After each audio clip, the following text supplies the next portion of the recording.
Hey everyone, welcome to the Marketing Madness podcast where we turn social media strategies into something you can actually understand without falling asleep. Wait, people actually fall asleep? Yeah, because we're not in it. I'm Aisha. I'm Kinza. I'm Ammar, and today we're going to be diving into the world of music streaming, specifically Anghami. This platform proudly carries the MENA region with their music coverage, and we're going to be focusing specifically on how they use TikTok and Instagram to drive their message, engage audiences, and collaborate with influencers. Okay, so for those who don't know, Anghami is basically the OG of music streaming in the Arab world. It launched back in 2012 in Lebanon, and they entered way before Spotify even entered the region, and it's basically like Spotify's cool cousin. Basically, most of his audience live on Instagram and TikTok, so it just makes sense that mainly they focus what they do and the marketing is mainly there. So Gen Zs and millennials. Yeah. Cool. Anghami currently has million of active users across the region, and it's interesting that they don't only market music, but they also market moments. And they're active on Instagram and TikTok, and they promote new music releases with influencers, events, and interactive challenges. They don't just post random playlists or put out random playlists. They actually focus on connecting emotionally with their audience rather than just doing anything. They use short form video, behind the scenes content and features and trends to be able to connect with like Gen Z and millennials, which is their audience. So how does this all fit into their bigger marketing strategy? It's quite simple actually. Brand awareness, user engagement and community building is what they focus on. Okay, so for example, when they launch exclusive tracks or playlists, they use TikTok challenges and Instagram Reels to basically create that buzz. And it's a smart integration because people hear the song in a trending audio on TikTok, for example, or like a video, and then they'll open Anghami to actually stream it.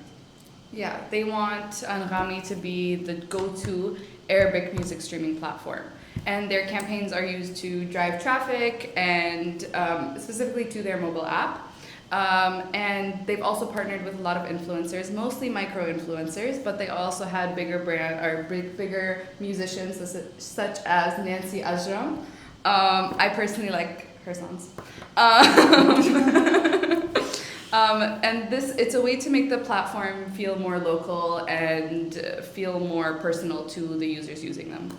So an example of a campaign that Anghami worked on is their collaboration with Al-Mara'i in Saudi Arabia. And what they did is they basically created a dedicated section on their app for parents to use their kid's name and the genre they want to use to generate an AI song for their kids and encourage them to drink more milk. So Anghami is up on the AI trends too. And notice how they actually reuse their content across different platforms.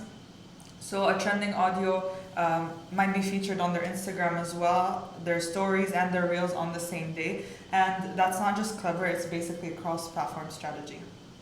I mean, if I could repurpose my gym selfies, I think I'd be that consistent as well. Except no one wants to see your gym selfies, Ammar. Oh, they want.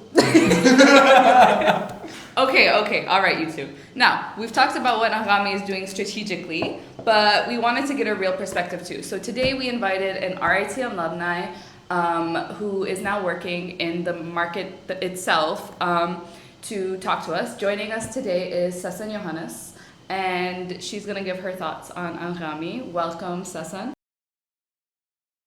Hi guys, thanks so much for having me. I'm so excited to talk about one of my favorite platforms, Anghami. Okay, so you've worked in marketing for a while now. So from your perspective, what makes Anghami's social media strategy actually stand out? Well, honestly, what's really impressive is how localized and culturally relevant their content is.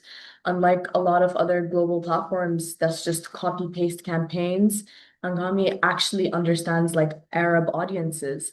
Their TikTok campaigns, they feel very organic and they don't really have a lot of forced ads. And they use influencers that people here actually follow and trust.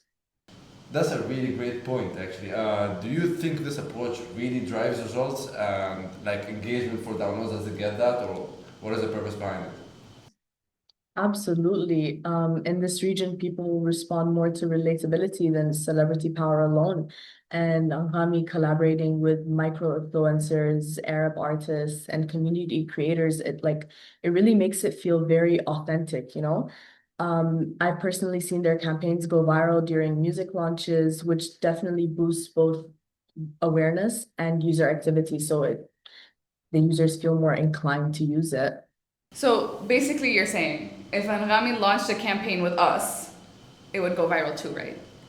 Well, if you can sing. Yeah, that's a hard no then. But seriously, thank you for the insight. It really shows how their strategy goes beyond their numbers and works better than that. Thank you so much for having me. All right, let's talk about metrics because in marketing, if you're not measuring, I don't think it counts personally. You're basically just vibing. So let's start with their vanity metrics. Basically, these are the numbers that look good, but they don't necessarily tell you how the brand is actually performing in terms of real goals. So for Anghami, that could include things like their total number of followers on Instagram and TikTok, their total views on their Reels and TikTok videos, and their likes without any engagement or conversion.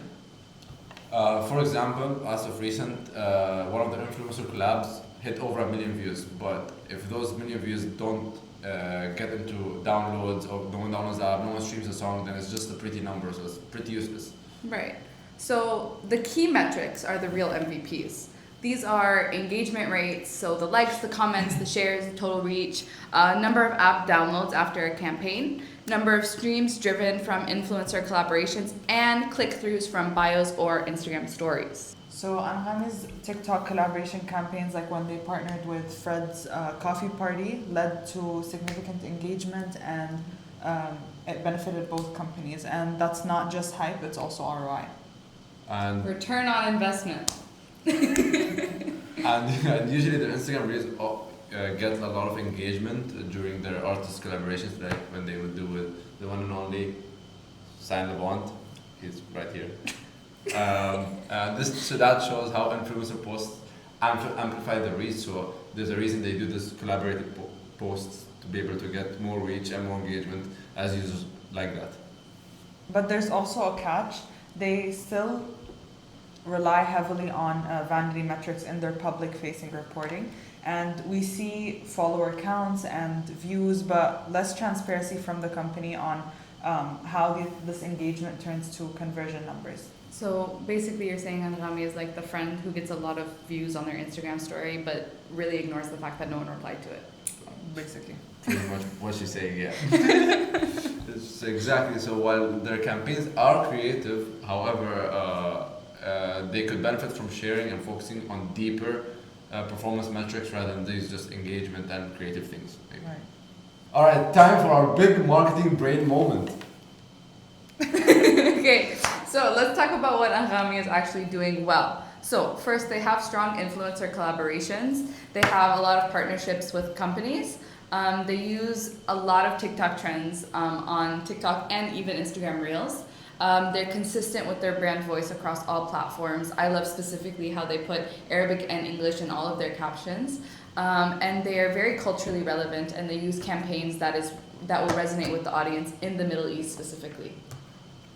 Okay, but here's what they can do to actually level up. So first, they should rely less on vanity metrics and highlight their real engagement. They should also collaborate with more micro-influencers for niche targeting. And they should use data storytelling, like showing how a campaign actually impacts downloads or streams. And lastly, they should experiment more with interactive formats like live sessions or user-generated content. I think they could also benefit from integrating their campaigns with more offline experiences like events at universities, exclusive album release like parties that happen, because people are not online all the time. So I think switching it up would be good. That would make their brand even more tangible rather than what it is right now, which is intangible. And maybe they give us a free premium subscription after all of these great ideas, Anghami, please. We're basically their unofficial consultants. 100%. I'd leave Spotify if they do that. Right. Okay, so to wrap things up, Anghami has really nailed the art of social media visibility. Their presence on TikTok and Instagram is loud, it's rhythmic, and it's engaging. But to stay ahead of the global competitors like Spotify, They need to focus more on meaningful metrics and deeper storytelling, and that will be the key to connect more with their audiences. So basically, less look at our numbers and more look at our impact. And we hope you enjoyed this episode. If you did, please like, comment, and subscribe. We're trying to reach 1 million subscribers. Or just nod silently to yourself and accept what I just said. Thank you so much for tuning into our marketing breakdown of Anghami. Now go stream a song on Anghami like we will right now. See you next time on Marketing Madness.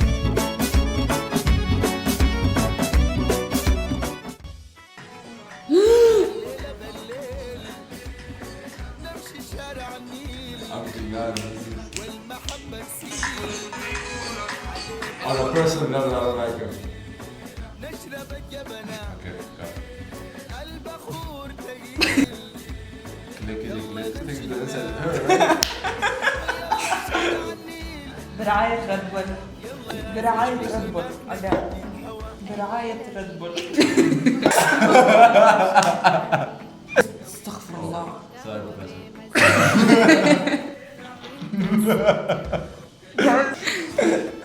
Leave a comment down below.